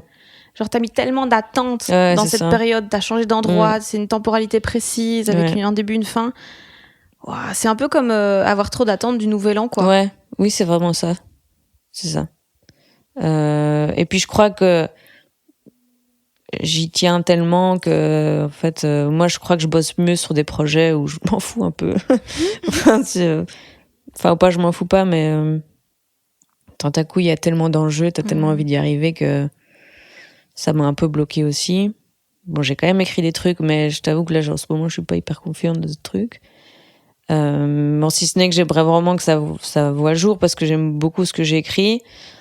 Bon, c'est aussi beaucoup plus personnel que j'aurais bien aimé. Ouais, ça parle quand même de trucs un peu perso et vécu et j'avais pas vraiment envie de ça. Mais je suis beaucoup trop égocentrique pour parler de quoi que ce soit d'autre que de moi. Donc j'avais aussi un peu des freins par rapport à ça, de me dire ah merde, ça ressemble trop à ma vie, ça ressemble trop à telle personne. Enfin ouais, donc compliqué. Et puis bon, il y a aussi que je sais pas ce que je fais. Enfin, j'ai jamais fait ça. Là, je t'avoue que je me chie dessus et je dois envoyer le truc. Et je suis dans la phase où ils vont me dire c'est non. Donc là, je suis pas. Là, j'ai peu d'espoir que ça passe à l'étape suivante. Allô, ici la Fanny du montage. Depuis, elle a reçu un message de la prod et la V1 est validée parce que Lisa est trop forte, voilà. En fait, je pense que ce qui m'a étonnée aussi, c'est que je pensais que ça m'obséderait. Et ça m'a pas obsédée. Je me suis disciplinée parce que je suis quelqu'un de discipliné, donc j'ai fait mes heures et tout, plus ou moins. Mais je pensais qu'à un moment, il allait se passer un truc et que ça allait me tenir éveillée et que ça allait le projet de ma vie, enfin, tu vois. Et il n'y a pas eu ça, il n'y a pas eu ce truc de... Et c'est bien ou c'est pas bien? C'est beaucoup plus vivable parce que du coup, j'ai fait mes nuits. Bravo, je suis contente. Bientôt, tu seras propre. Mais ouais. Donc, c'est beaucoup plus vivable. Mais c'est vrai que j'avais quand même un peu le fantasme, mais je sais pas si ça existe, mais je crois que ça existe quand même. Enfin, tu sais, quand t'entends les gens qui écrivent soit des romans ou des... Je me réveille la nuit avec des idées et enfin, bon. Ouais, ou genre Virginie Despentes qui a écrit un de ses livres en 3 jours. Voilà. Et bon, après, je connais plutôt ma personnalité, donc j'espérais pas des miracles non plus, mais je sais que, par exemple, avec les chroniques, quand j'ai commencé, je voulais tellement bien faire que je faisais des nuits blanches, café, je reprends la clope juste pour me donner de l'énergie. Enfin, j'étais comme une malade et tout. Donc quand même, je peux me mettre dans cette énergie-là. J'ai pas eu ça cet été, tu vois. Ça m'a pas tenu éveillée, quoi. Mais en même temps, est-ce que t'as pas l'impression qu'en écrivant autant, en devant sortir autant de choses de toi, à un moment juste t'es sèche? Ouais. Alors. Pardon, mais t'es à sec. Oui. Après c'est ça. Hein, j'ai écrit ça cet été, mais je sors d'une année où j'ai fait qu'écrire, donc évidemment, il y a de ça aussi. Mais enfin, quand même, pour un truc qui est censé être le rêve de ma vie, je m'attendais un peu plus d'enthousiasme venant de ma part. Et ouais, je sais pas. Donc peut-être c'est la nature du projet. Cette temporalité que je découvre et en fait c'est pas possible pour moi d'être à balle dans des trucs si longs et peut-être que ma façon de faire en fait est bien, est mature et durable et c'est comme ça qu'on... En vrai, je pense que c'est pas tenable d'être excité quand tu fais un film alors que ça dure 4 ans. C'est ça. Et peut-être que non, qu'en fait il fallait un peu plus d'énergie que ça et que je l'ai pas eu, mais bon, j'espère vraiment que ça va se faire. Vraiment. Mais j'ai pas envie de le forcer non plus, tu vois. Il y a un moment où... Oui, au pire, c'est pas celui-là, sera un autre. Oui, je sais pas. Moi, de manière générale, je suis pas une forceuse, quoi, tu vois. Genre, ça, c'est beau. Ouais. Je demande le consentement à mes projets. Enfin, voilà. Je fais mon max, mais si ça se fait pas, c'est que ça devait pas se faire. T'arrives à te réjouir? Pas assez. J'ai l'impression que c'est un peu un milieu qui galvaude la joie. Ouais. Bah oui, déjà, il y a un peu un truc de c'est pas cool. C'est presque du trop premier degré d'être content. Ah ouais? Enfin... Disons que c'est peut-être mal vu. C'est souvent vu comme un manque de modestie. Ouais. D'être fier de toi dans ce milieu, j'ai l'impression. Ouais. Mais j'ai l'impression qu'aussi qu'on vit tellement des choses fortes à certains moments, au début notamment, et tout, que... Et puis j'ai l'impression que c'est tellement un milieu aussi où on fantasme les choses qu'au moment où tu y arrives, tu fais oh, c'était que ça. Ouais. Et puis là, tu vois l'autre montagne qu'il y a derrière et... Ouais, il y a l'anticipation. Après, je trouve qu'aussi dans le fait d'être capable de se réjouir de quelque chose, il y a aussi ça veut dire que tu reconnais que c'était ouf et que c'était intense et que c'était stressant. Et en fait, moi, le problème, c'est que quand il y a un gros truc qui arrive, je stresse tellement avant que ça se passe pas ou que ça se passe mal. Et donc, pour supporter ce stress-là, je me coupe de mes émotions. Parce que tu dis au pire, ça va rater. Ouais, ça va voilà. nul, ouais. Tu t'es pessimiste pour te protéger d'une potentielle déception. Je me coupe aussi de mes sensations pour pouvoir juste traverser le truc. Ce qui fait qu'une fois que t'arrives à la ligne d'arrivée et que t'as réussi, les émotions, tu crées pas la connexion, tu te reconnectes pas en un claquement de doigts, quoi. Si t'as fait là pendant 10 jours avant, le moment où il faut ressentir la joie, t'as un peu ton corps que là, tu voulais pas ressentir le stress, tu ressentiras pas la joie non plus, ma grande. Donc ouais, faut un peu prendre le full package. Si tu veux ressentir la délivrance à la fin, tu dois aussi tout ressentir avant. Et c'est vrai que moi, vu que je bloque beaucoup avant, ouais. Et puis j'apprends quand même à être fière, mais c'est vrai que c'est pas un instinct. Mais j'apprends quand même à l'être un peu plus. Parce qu'en effet, avant, je pensais que c'était un peu de la prétention, d'être fier de soi. Et j'en reviens un peu, c'est con en fait, non, il faut être fier de soi. En fait, c'est tellement un milieu aussi où tout le monde se tire dans les pattes. Montrer que t'es fier de toi, c'est un peu donner du grain à moudre aux gens qui te défoncent de leur côté, quoi. Oui. Si tu banalises ce que tu fais, tu t'exposes pas trop non plus, quoi. Ah, ça. Ouais. Avant de faire quelques questions Instagram, dernier truc. Toi et moi, on a un même problème. C'est que les gens, ils voient notre travail et puis ils nous envoient des fois des avis, mais également souvent des diagnostics. Oui. Apparemment, je souffre d'hypothyroïdie. Attends, qu'est-ce qu'elle m'avait dit? Ouais, elle t'avait cité tous les symptômes. Ouais. Mentaux, physiques. Ouais, non, mais le total, attends. Ouais. Mais après... Après, t'as fait une prise de sang et il s'avère que... Non, mais... Faut que je lui réponde parce que maintenant, je suis clairement en train de reconnaître que j'ai vu son message. Ouais, bon.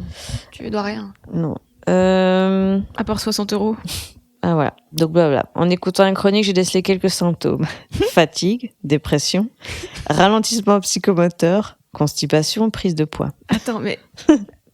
Elle a vu ta tête, elle s'est dit que t'étais constipée. Ouais. Non, mais j'ai parlé de mes problèmes digestifs. Ouf. Bon, elle écoute pas très bien parce que c'est plus de la diarrhée que la constipation, mais soit, on va pas chipoter. Prise de poids, sympa. Fatigue, dépression. Donc, tu prends potentiellement une hypothyroïdie. Je conseille de consulter un médecin. Voilà. Mais c'est pas de l'hypothyroïdie. J'ai déjà fait tous les tests possibles et imaginables. C'est qui je suis, quoi. C'est vraiment... c'est la personnalité. Ouais, vraiment. Vraiment, je me suis accrochée à ce truc de... C'est physiologique. Donc, j'ai fait plein de tests et tout. Et à chaque fois, ça me désole parce que ça revient toujours. Non, nickel. Donc, vraiment, c'est gentil, hein, madame. Mais... j'en suis pas à mon premier tour de rodéo. Ouais, c'est fou, là, les gens, quand ils envoient des trucs, ils pensent toujours que tu n'as jamais pensé à ça. Moi, les gens, ils m'envoient des trucs. Je pense que tu es sur le spectre. Je suis là, ma belle. Tu crois? Ah, les gens, ils sont zinzins. Ouais. Ces mêmes gens qui ont posé des questions sur Instagram. Si tu devais faire un plateau avec 5 humoristes, tu prends qui? Tu vas prendre que des mecs et tu le sais. Ouais. Ok, Louis C.K. Ah, ok, comme ça. Attends, tu veux dire quoi? Je pensais des vrais gens. Ah non, je m'en fous des vrais gens. Moi, ok, je veux des stars. Le fame. Si on enlève... si on peut prendre des gens problématiques, voilà, si on peut prendre des gens problématiques. Oui, il y aurait Louis C.K.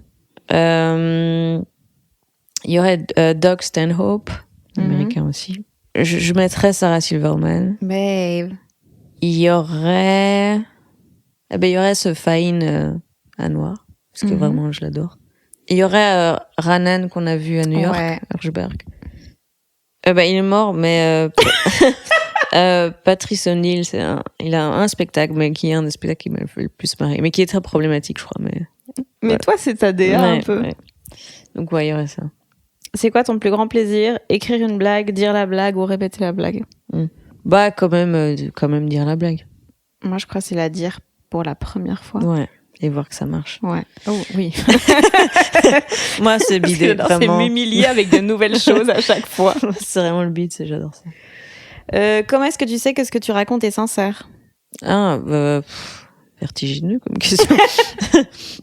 Déjà, si c'est des vrais trucs. Fondamentalement, je le sais pas parce que, bon, t'as des postures aussi, quoi. Ouais, c'est dur de savoir des fois ce que tu penses ou ce que tu voudrais penser. Ouais. Surtout que moi, parfois, je m'emballe, je dis un truc et ça sonne rigolo, alors je vais au bout du truc, mais au final, je le pense plus. Ce qui est pas trop problématique dans notre métier, mais parfois même dans la vie, je vais commencer une conversation et tu te retrouves dans un rail et puis je vais au bout de la conversation alors que je crois que je pense plus trop ce que je dis, mais j'essaie juste d'être cohérente avec le début, enfin, tu vois. Ce qui peut mener. ouais. Oula. Je veux pas rejoindre le club, hein,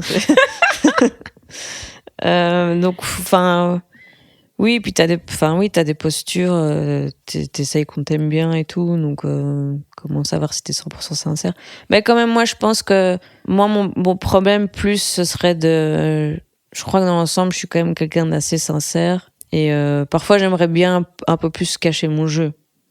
Tu veux être mystérieuse. Ouais, j'aimerais bien. Je comprends, j'aimerais trop aussi. Donc, mon inquiétude est moins dans le fait de pas arriver à être sincère que de pas arriver à être un minimum cool, quoi. Ouais, j'avoue. C'est fou. Ouais, des fois, c'est juste qu'on est très différents et tout, mais j'admire trop des fois les humoristes où genre ils mettent une story tous les 2 mois pour dire qu'ils ont des nouvelles dates et ça remplit instantanément et tout, alors que moi, dès que je vois un truc marrant, je suis là. Ouais, c'est tellement des trucs différents. Ouais, j'aimerais trop être classe. Ouais, mais toi, au moins, t'es spontanée. Parce que moi, j'ai un peu le mélange de... je suis timide, mais je suis pas mystérieuse. Donc, tu vois, genre, je me cache, mais personne me cherche, quoi.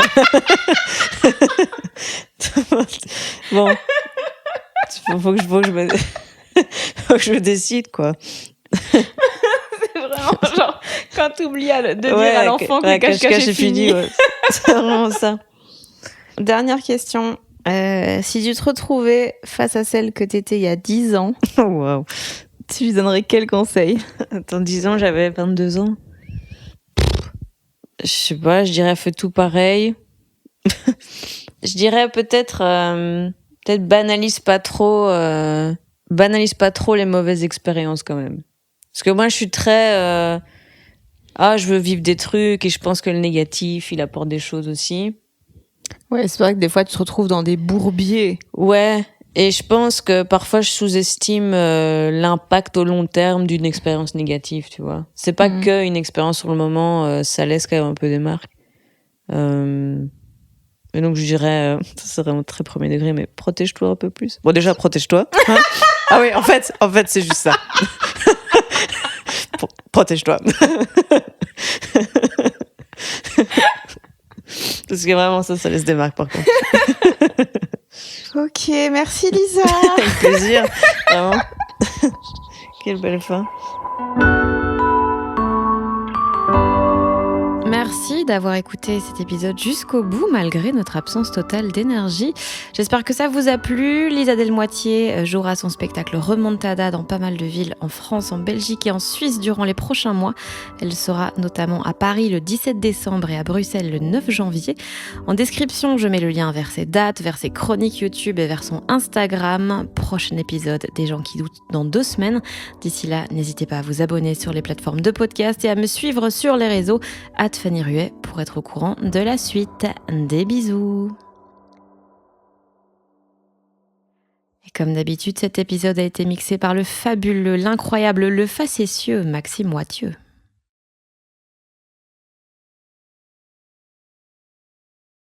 Et concrètement, la plupart de mes amis sont des filles en fait. Et... Non mais c'est vrai. L'argument. Tous mes amis sont des filles. Non mais j'ai une amie fille quoi. Non mais c'est vrai. En plus, la plupart de mes potes sont des meufs et c'est que depuis que je suis dans le stand-up que j'ai tout à coup des amis mecs. Mais bon, bref, la vraie vérité c'est que la plupart de mes amis sont meufs d'avant parce que j'osais pas parler aux garçons. Si j'avais voulu, elles auraient dégagé direct. C'est ça qu'ils voulaient de moi, donc pour ma fine, I guess I will be a feminist.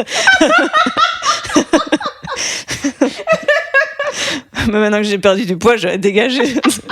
Je vais sucer. C'est pas vrai, mais c'est un peu vrai. Allez.